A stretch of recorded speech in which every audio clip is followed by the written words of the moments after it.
귀한 청소년부 간증 감사합니다. 저는 학부모 간증을 잠깐 하겠습니다. 저도 학부모 보냈으니까요.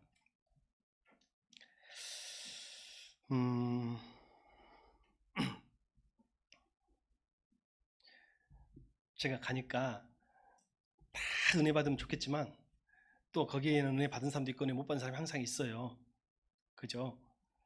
근데 제가 가니까 얼굴에 뭔가 좀 만족감이 없는 우리 큰아이의 모습을 제가 봤습니다. 그리고 이제 제가 하나씩 한 명씩 다 이제 남자애들은 안아줬는데 이제 거기에 약간의 그 불만이 섞인 말을 제 귓속에 살짝 하더라고요. 그래서 그것도 경험이잖아요. 사실은 그런 것도 다 경험이에요. 다 은혜 받을 수만 있는 건 아니에요. 은혜 받을 때도 있고 못 받을 때도 있는데 그 못 받은 걸 어떻게 바꾸고 가느냐예요. 그래서 이제 그거에 대한 피드백 답변을 하나 하겠습니다. 제가 왜 그랬는지는 모르지만 듣자 하니 이제 목사 아들이다 보니까 평생 아빠 설교만 들었을 거 아니에요. 아빠 설교랑 좀 다른 것을 적응을 좀 못했지 않았을까라는 그런 이야기를 제가 전해 들었어요. 전해 들으면서 일부는 이미 한번 했습니다. 우리 둘이. 그러니까 이미 풀었는데 여러분 중에서도 그런 경우가 있을까 봐서 한번 제가 조금 보태서 답을 함으로 오늘 설교 서론을 시작할까 합니다. 여러분, 사실보다 태도가 중요하다라는 말 들어보셨어요? 사실보다 태도가 중요하다. 이게 이제 정신의학자인 칼 매닝거가 했던 말이에요. 사실보다 태도가 중요하다. 환경이 좋든가 나쁘든가 하는 것은 사실이에요. 환경이 좋을 수도 있고 안 좋을 수도 있잖아요. 이건 사실이에요. 근데 대처하는 그 사람의 자세, 마음이 중요하다라는 말입니다. 똑같은 환경이라도 한 사람에게는 성공의 조건이 되지만 한 사람에게는 방탕함과 타락의 조건이 될 수 있습니다. 불우한 환경일 때 한 사람에게 그거는 훈련의 기회예요. 훈련의 조건이에요. 불우한 환경이. 그러나 또 창조의 계기가 되고, 그러나 어떤 사람에게는 그것이 넘어짐의 핑곗거리가 되는 거예요. 여러분 태도가 어떻습니까? 그래서 제가 태도에 대해서 이야기를 했습니다. 먼저 이제 그 안에서 한 번 더 말씀을 드리면요, 말씀도요 태도가 더 중요해요. 말씀을 듣는 태도가 굉장히 중요합니다. 말씀을 듣는 왜 태도가 왜 중요하냐? 하나님의 말씀은 변함이 없거든요. 그냥 기록돼 있잖아요. 근데 이게 누가 전하느냐에 따라서 조금 다르게 들리기도 하고, 또 어떤 남자냐 여자냐에 따라서 누구냐에 따라 좀 다르게 들리지만 사실은 원래 말씀하시는 원저자가 하나님이시기 때문에 하나님의 말씀에 대한 누가 말했느냐에 대한 그 태도가 굉장히 중요한 거예요. 제가 예술에 대해서는 문외한이지만 관심을 가지려고 하고 있습니다. 혹시 여러분 그 인상주의, 인상파라고 들어보셨죠? 예. 이게 언제 생긴 거냐면 사진이 등장하면서 생깁니다. 그 전까지는 똑같이 그리는 게 잘 그리는 거였어요. 사실 그대로 사진처럼. 그래서 여러분 그림 중에 제 그 극찬하는 그림은 뭐라고 해요? 그림 같네. 사진 같네. 그죠? 그림 잘 그린 사람을 보고 이 그림 진짜 잘 그렸다고 말할 때 우리 뭐라고 해요? 사진 같네라고 말해요. 사진 찍으는 것 같네. 근데 반대로요. 진짜 좋은 풍경, 좋은 사진을 보고는 뭐라고 해요? 또 그림 같네라고 해요. 이게 그 갈림길이에요. 그 이 말 한마디가.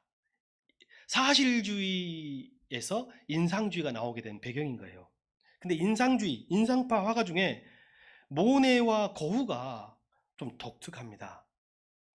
여러분 모네 그림 혹시 그려보셨는지 모르는데 안개가 낀 것처럼 세상을 뿌예요. 인상파는요, 사실주의는 그대로 사진처럼 똑같이 그리니까 시간이 많이 걸리고 정밀하게 묘사하겠지만, 인상파는요 순간에 그것을 포착하는 거예요. 순간에 뭔가 변화, 빛 이런 걸 딱 포착해가지고 그걸 이미지화해가지고 착 그리기 때문에 그것이 추상화처럼 보이기도 하고 하는 것인데, 여러분 혹시 모네의 작품을 나중에 혹시 찾아볼 기회가 있으면 찾아보시기 바랍니다. 안개 낀 것처럼 뿌연히 하얀색으로 이렇게 돼 있어요. 꼭 안개 안 닦고 보는 것처럼 뿌였습니다. 그래서 이게 잘 봐야 되는데 그게 모네의 특징이에요. 근데 이게 사실주의 관점에서 보면 이거는 그림이에요, 아니에요?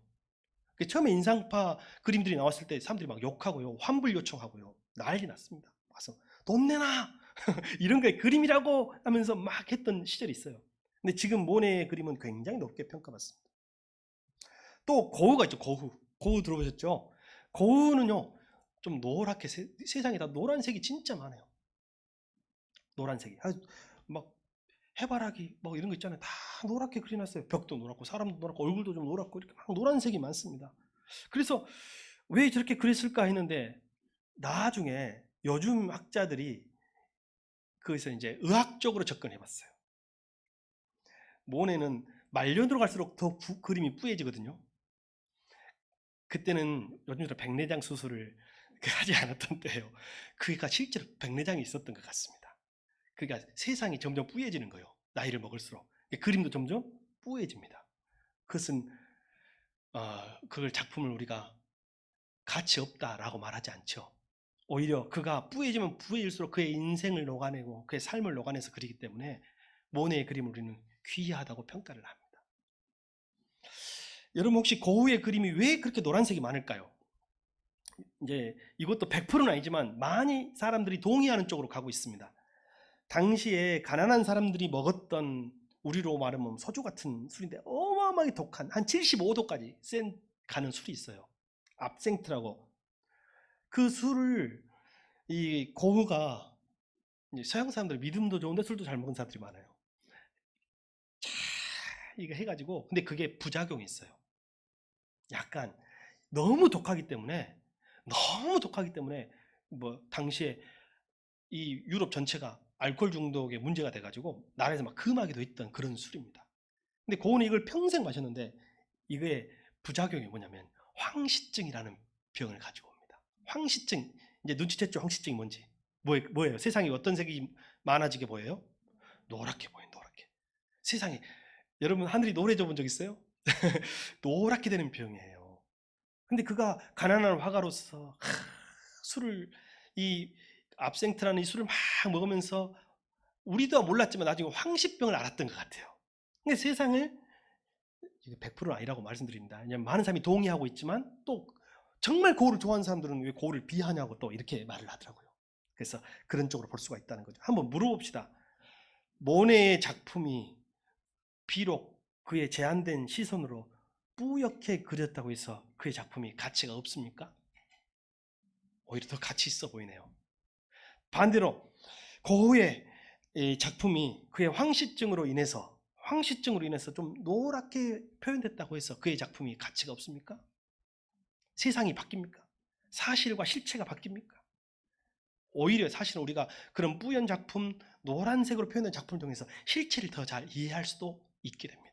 다른 각도에도 볼 수도 있는 것이라고 생각해요. 저는 이것을 성경에 적용해 보고 싶습니다. 마태복음, 마가복음, 누가복음, 요한복음은 사복음서라고 해요. 여러분 사복음서 중에 가장 짧은 성경은 뭘까요? 마가복음이요. 16장까지 있습니다. 그럼 사복음서에서 가장 긴 성경은 뭘까요? 네. 요한복음 21장까지 있고 마태복음 28장까지 있습니다. 그러나 분량으로는 요한복음이 만만치 않습니다. 네, 그러니까 분량으로 따지면 맞습니다. 그러나 장수로 따지면 마태복음이 많습니다. 마태복음은 되게 글을 잘 썼어요. 마태가. 그래서 문장도 좀 길고 더 많은 사건을 집어넣고 해석도 더 많이 나서 사건에 대한 해석을. 근데 마가복음은요 사건에 대한 해석이 별로 없어요. 그냥 그 사건만 딱 짧게 기록이 있어요. 그러니까 16장 절반 분량이에요. 근데 기록의 뭐 기적의 수나 이런 거는 거의 비슷해요. 한번 물어봅시다. 마가복음은 문학적으로는 인간의 문학으로 봤을 때는 짧고 해석이 부족하니까 어떤 사람들은 마가복음을 더 가치 없다고 말할 수도 있겠습니다. 실제 인본주의적으로 신학을 접근하면 그렇게 말하는 사람도 있었습니다. 반면에 마태복음은 분량도 길고 설명도 설교처럼 잘 해놨기 때문에 마태복음이나 요한복음이 더 가치 있는 성경이라고 말할 수 있을까요? 우리는 그렇게 말하지 않습니다. 왜요? 성경은 1차 저자와 2차 저자가 있어요. 1차 저자는 누구십니까? 오직 유일하시고 전능하신 하나님이십니다. 2차 저자는 왕도 있고 농부도 있습니다. 학자도 있고 세리도 있습니다. 2차 제자는 다 달라요. 2차 제자에 따라서 분량이 결정되기도 하고 문법이 바뀌기도 하고 삶의 자리가 바뀌어요. 당연히 왕족이나 학자가 썼으면 굉장히 고귀한 이야기들을 많이 썼겠죠. 그러나 농부가 썼다면 현장 이야기 많이 썼겠죠. 뭐 이렇게 현장의 가라지 이야기, 예수님도 현장 용어를 많이 썼어요. 뭐 공중의 새 이야기, 이게 전부 다 현장, 고기 이야기, 물고기 잡는 이야기, 이런 것들 다 현장 이야기 아닌가요? 그러면 여러분 봅시다. 왕이 쓴 성경은 더 가치가 있나요? 죄인 세리가 쓴 성경은 더 가치가 없는 것인가요? 그렇지 않죠. 성경은 각자의 누가 썼던 말씀하신 하나님이 한 분이시고 같은 분이시기 때문에 그 각자가 귀하다라고 말해 주었습니다.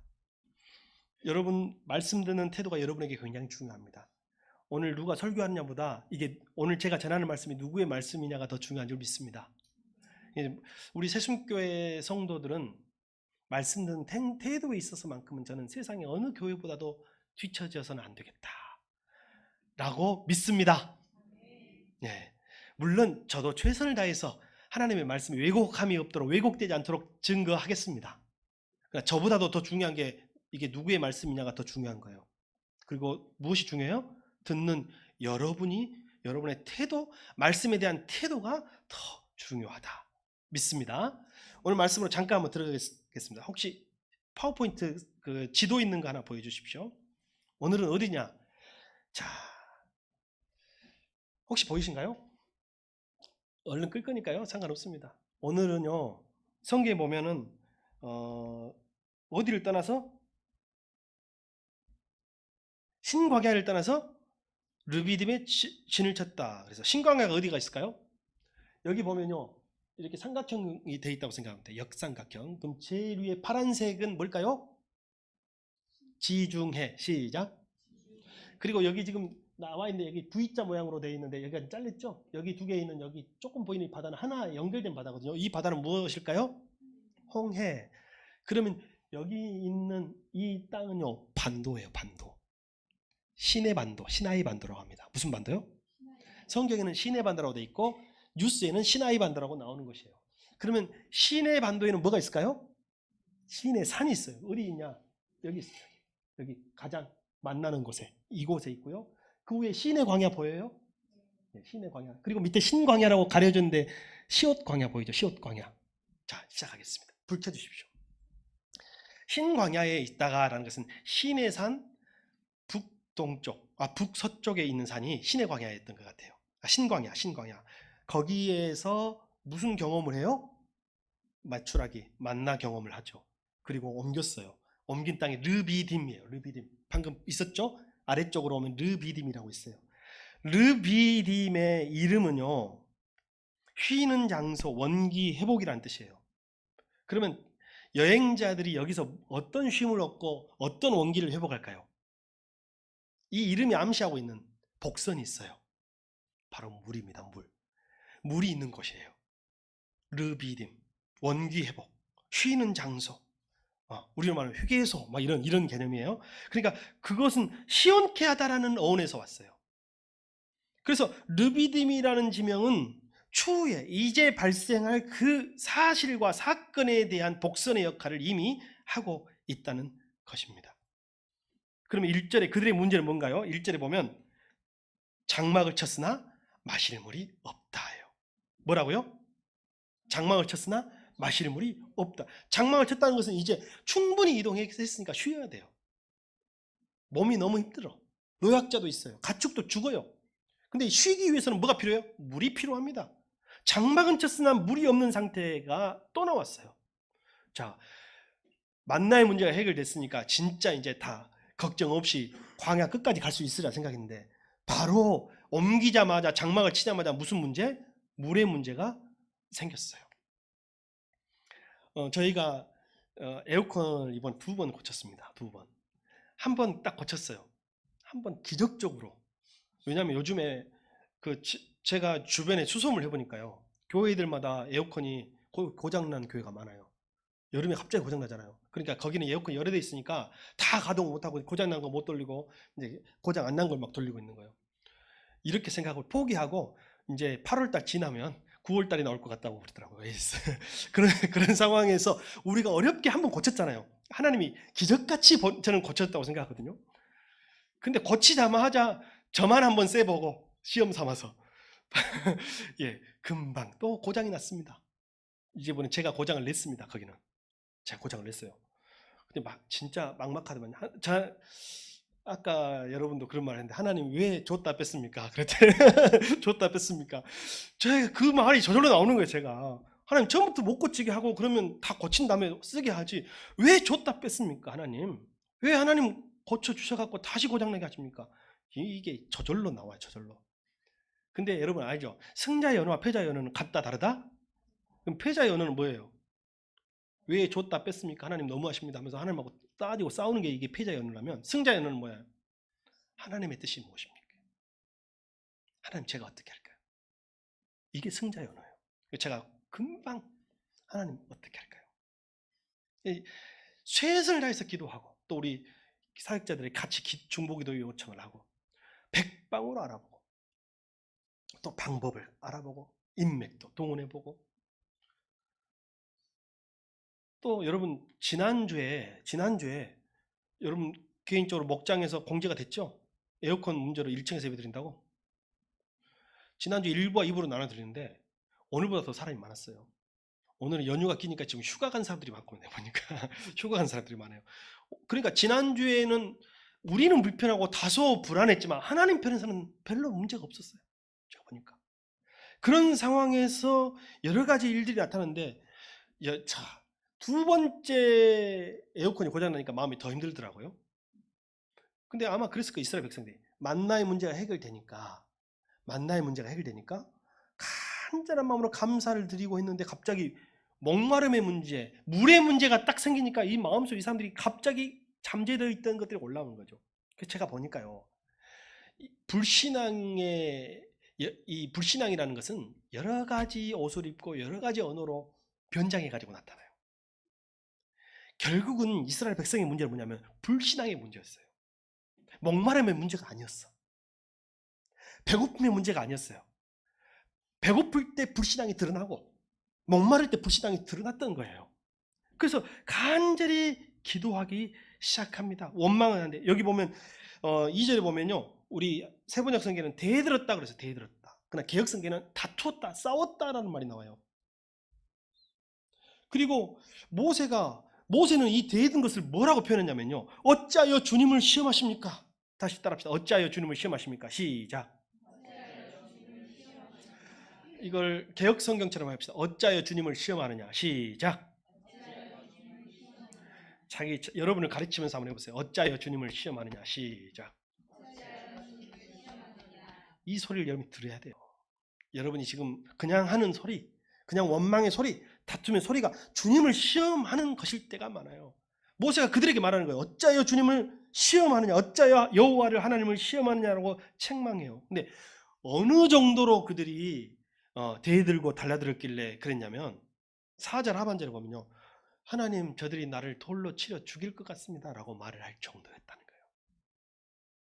그러니까 그들이 여차하면 지금 막 분노가 얼마나 표출되든지 모세가 보니까 여차하면 만약에 이 물을 계속 못 먹게 된다면 문제가 해결되지 않는다면 이들이 나를 돌로 쳐 죽이겠다라는 그 위협과 압박감을 느꼈던 상황인 거예요. 살해 협박 그 정도 상황인 거죠. 그러니까 하나님에게 그들이 주님께 부르짖으면서 기도합니다. 주님 제가 어떻게 할까요? 주님 제가 이 백성을 어떻게 해야 됩니까? 참 모세도 그렇게 했네요. 4절에 보니까 이 백성을 제가 어떻게 해야 됩니까? 라고 말하고 있는 거예요. 여러분 우리도 이때 배워야 해요. 주님 제가 어떻게 할까요? 시작. 여러분 앞으로 인생의 문제를 만나면 목마름의 문제를 만나면 인생의 크나큰 문제를 만나면 그때 이렇게 말해야 돼요. 주님 제가 어떻게 할까요? 시작. 여러분 살면서 큰 벽에 부딪힐 때가 있어요. 그때 말해야 됩니다. 주님 제가 어떻게 할까요? 근데요 백성은 원망했지만 모세는 하나님께 기도했습니다. 이게 승자와 패자의 차이예요. 모세는 하나님께 부르짖었다고 성경이 이야기해요. 그것이 기도 아니겠습니까? 다른 사람은 원망해도 우리는 하나님께 기도합시다. 다른 사람은 원망해도, 세상은 하나님을 원망해도 우리는 하나님께 부르짖읍시다. 다른 성도들은 하나님을 원망해도 우리 성도들만큼은 하나님께 기도합시다. 이게 모세와 백성들의 차이점이에요. 하나님은 그들에게 이제 살 길을 주십니다.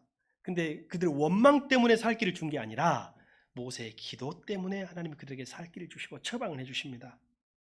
5절과 6절에 보면 이렇게 말해요. 너는 이스라엘 장로들을 데리고 앞서가라. 물이 나올 곳으로 가라는 거예요. 그리고 그 장로들보다, 이 백성들보다 네가 가장 앞장서서 가고 장로들이 너를 뒤따라오게 해라. 그러나 너 손에는 지팡이가 들려져 있어야 한다. 그 지팡이라고 나와요. 원어에도 그 지팡이, 우리나라서 우리 성경에도 그 지팡이에요. 그 지팡이는 어떤 지팡이에요? 나일강을 칠 때, 홍해를 가를 때 썼던 그 지팡이에요. 그 지팡이를 꼭 가지고 와. 이 말이 뭔 말이에요? 누구와 함께 가라? 하나님과 함께 가라. 네가 앞서가되 너는 하나님과 함께 가라. 그 지팡이를 손에 들고 가라. 그리고 저 호렙산 위에 올라가면, 여러분 호렙산이 바위가 많아요. 그 호렙산 바위 위에 너의 앞에 서 있겠다. 그러면 내가 서 있는 그 바위를 는 돌로 쳐라. 이렇게. 이게 하나님 주신 처방이에요. 이게 무슨 말일까요? 여기 보면 호렙산, 저기 호렙산 바위라고 되어 있는데요. 여기도 정관사가 붙어 있어요. 원어에는 그 바위. 이 그 바위라면 아무 바위나 쳐라는 말이 아니잖아요. 어떤 바위예요? 하나님이 서 있는 바위, 하나님이 가르쳐 주신 바위, 하나님이 이 바위라고 하는 바위, 바로 그 바위를 네가 돌로 쳐라는 거예요. 그러면 너희들이 마실 물이 터져 나올 것이다. 그리고 모세는 어떻게 했어요? 6절 하반절을 보면 장로들이 보는 앞에서 하나님이 시키신 대로 했다라는 거예요. 여기서 한번 봅시다. 인생의 근본적인 문제를 해결할 수 있는 해결책이 나옵니다. 인생은 모두 목마릅니다. 돌아서면 목마르고 돌아서는 목마르고 영원히 해결되지 않습니다. 여러분, 근데 하나님이요, 이스라엘 백성들은요, 여러 가지 방법으로 그 물을 해결하려고 우물을 파기도 하고 사람을 들들 볶기도 하고 자기가 노력하기도 하고 뭐 여러 가지 방법으로 그들이 자기의 목마름을 해결하려고 해요. 여러분, 목말라요, 안 말라요? 목마르죠. 자기가 가지고 있는 돈에 지금 만족하고 이제 더 이상 안 벌어도 되는 사람 손 한번 들어봐요. 끊임없이 목마르죠. 학생들도 내 성적에 만족한 사람 없어요. 끊임없이 좀 더 잘하고 싶고 좀 더 벌고 싶고. 여러분 살아있는 동안에 언제가 제일 젊어요? 지금 아닙니까? 오늘 아닙니까? 근데 여러분 더 젊어지고 싶고 더 건강해지고 싶잖아요. 인생은 영원히 더 목마르고 더 사랑받고 싶고 영원히 사랑받고 싶어요. 이게 해결되지 않아요, 인간의 문제로서는. 그러나 사람들은 각자의 방법으로, 어떤 사람은 일을 열심히 해서 그 목마름을 해결하려고 하고요. 어떤 사람은 공부를 열심히 해서, 열심히 해야 되지만 열심히 한다고 그 목마름이 해결되는 건 아니에요. 어떤 사람은 열심히 사람을 사랑으로, 사람을 의지함으로 그것을 해결하려고 해요. 근데 오늘 여러분, 하나님이 주신 그 바위에만 물이 터질 줄 믿습니다. 여러분이 찾는, 여러분이 붙드는, 여러분이 막 갈급한, 여러분이 파는 그 우물에서 물이 나오는 것이 아니라 우리의 진정한 인생의 해결은 하나님이 지적하시고 지정하신 그 바위, 그 반석에서 샘물이 나온다는 거예요. 예수님이 말씀하십니다. 너희 목마른 자들아 물로 나오라. 돈 없는 자도 오라. 너희는 와서 사 먹되 값없이, 돈 없이 포도주와 젖을 사라. 계시록에도 말하고 있습니다. 듣는 자도 오라 할 것이요 목마른 자도 값없이 생수를 받으리라. 예수님의, 자 그럼 봅시다. 여기서 하나 알고 가야 돼요. 그 바위는 뭘까요? 제가 방금 먼저 답을 말씀드렸습니다. 모세에게 말한 그 바위는 하나님은 어떤 의미로 말씀하셨을까요? 신약의 반석은 뭐예요? 예수 그리스도예요. 구약에 하나님이 가르쳐 주신 그 바위, 그 바위를 하나님의 방법으로 붙들고 하나님의 방법으로 나아가서 하나님의 방법으로 순종했을 때 하나님이 샘물을 주신 것처럼 인생의 모든 물은, 여러분의 목마름은 오직 한 바위, 오직 그 바위, 그 반석, 바로 예수 그리스도에 나올 때, 그분에게 나올 때만 여러분의 인생의 갈증 문제가 해결될 줄 믿습니다. 그래서 사마리아 여인이 자기 스스로 자기 인생의 문제를, 갈증을 해결하려고 했으나 주님 뭐라고 했어요? 내가 누군 줄 알았더라면 너가 나에게 물을 달라고 했을 것이다 라고 말하지 않았습니까? 그래서 예수님은 요한복음 7장에 누구든지 목마르거든 내게로 와서 마시라 했어요. 여러분 한번 믿음으로 고백합시다. 나의 반석은 예수 그리스도이십니다. 시작. 나의 반석은 예수 그리스도이십니다.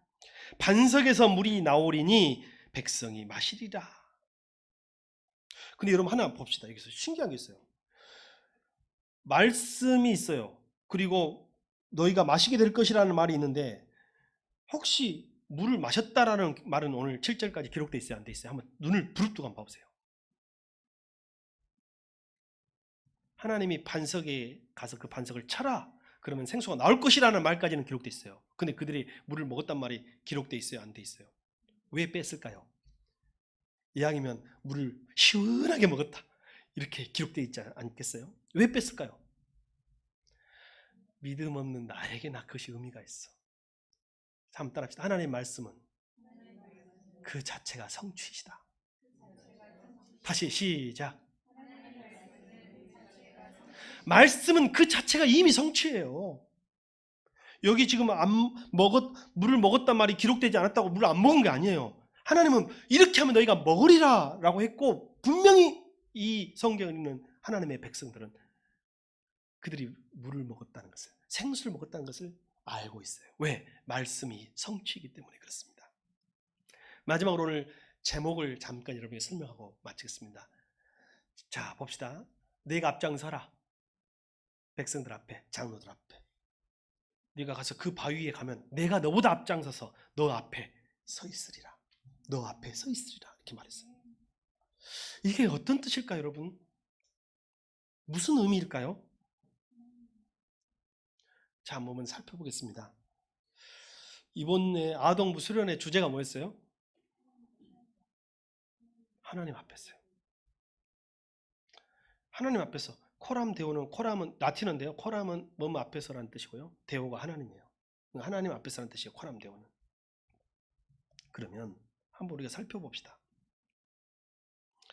이스라엘 앞에, 성경에서 하나님 앞에, 왕 앞에 쓸 때 이 단어를 쓰거든요. 누구 앞에 쓸 때.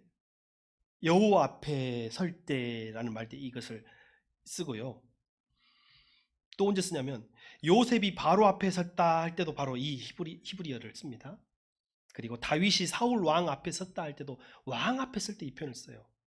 아비삭과 밧세바가 다윗 왕 앞에 섰다는 말이에요. 느부사라단이 느부갓네살 왕 앞에 설 때 바로 앞에 섰단 말 쓰는 거예요. 누구 앞에? 그럼 어떤 마음이에요? 그 앞에 서다, 왕 앞에 서다. 겸손과 복종과 순종과 경외감을 의미하는 단어예요. 이게 본래는요, 신하가 왕 앞에, 백성이 왕 앞에 설 때 쓰는 말이고, 하나님의 백성이 하나님 앞에 설 때 쓰는 말이에요. 근데 오늘은 이걸 하나님이 뒤집어 놨어요. 내가 누구 앞에? 너희 앞에 서리라. 이 말이 무슨 뜻일까요? 하나님이 우리한테 뭐 복종하거나 순종한다는 말이 아닙니다. 내가 너를 그와 같이 귀히 여기고, 내가 너를 왕처럼, 제사장처럼 귀히 여기고, 너를 내가 책임질 것이다라는 거예요. 여러분 믿습니까? 코람데오 하는 사람 앞에는 하나님이 내가 너 앞에 서리라. 하나님 앞에 살아가는 사람은 내가 너의 가는 길마다, 문제가 있는 곳마다 그 반석 위에, 반석 앞에 내가 서리라. 여러분의 문제가 뭐예요? 여러분의 목마름이 뭐예요? 여러분이 하나님 앞에 서서 그 문제를 해결해 간다면, 코람데오 한다면, 여러분 자식 문제로 힘드신가요? 하나님이 여러분 자식 앞에 설 것입니다. 여러분의 물질의 문제 힘든가요? 하나님이 여러분의 미래와 여러분의 꿈과 비전 앞에 하나님 미리 가셔서 설 것입니다. 우리가 칠 바위는 바로 그곳이에요. 우리가 의지해야 될 바위는 바로 그것이에요. 모세가 장로들을 보는 앞에서 하나님의 시킨 대로 하였다고 6절에 기록되고 있어요. 이게 바로 뭐냐면 장로들을 보는 앞에서 하나님이 시킨 대로 했다는 것은 모세는 코람데오 신앙을 갖고 있는 거예요. 하나님 앞에서 한 거예요. 백성들 앞에 설 때도 하나님 앞에서, 기도할 때도 하나님 앞에서, 호렙산으로 바위 앞으로 반석 앞으로 나아갈 때도 하나님 앞에서, 반석을 칠 때도 하나님 앞에서. 그게 모세가 했던 것이고, 그런 모세에게 내가 너 앞에 서리라 라고 말하는 거예요. 하나님이 여러분 앞에 설 것입니다. 여러분이 하나님 앞에 있으시기 바랍니다. 여러분이 하나님 앞에 서 있다면, 기도할 때 하나님 앞에서 기도한다면, 봉사할 때 하나님 앞에서 봉사한다면, 섬길 때 하나님 앞에서 섬긴다면, 세상에 일을 할 때도, 여러분 직장에서 안 믿는 사람들하고 생활을 해도 내가 하나님 앞에서 일한다고 생각한다면 하나님이 여러분 앞에 설 것입니다. 인생이 목마르십니까? 이제 이 시간부터는 다른 우물을 파지 마시고 반석이신 예수 그리스도께 나아가시기를 바랍니다. 그곳에서 생수의 강을 경험하시기를 바랍니다. 하나님의 영을 받아야 하나님과 교통할 수 있고요. 하나님의 마음을 알아야 하나님과 교제할 수 있습니다. 하나님의 마음을 아는 방법은 그분이 주시는 생수를 먹는 것이요, 그분이 주시는 우물을 먹는 것이요, 그 우물은 오직 한 분 반석이신 예수 그리스도를 통하여 우리에게 주시는 줄 믿습니다. 기도하겠습니다.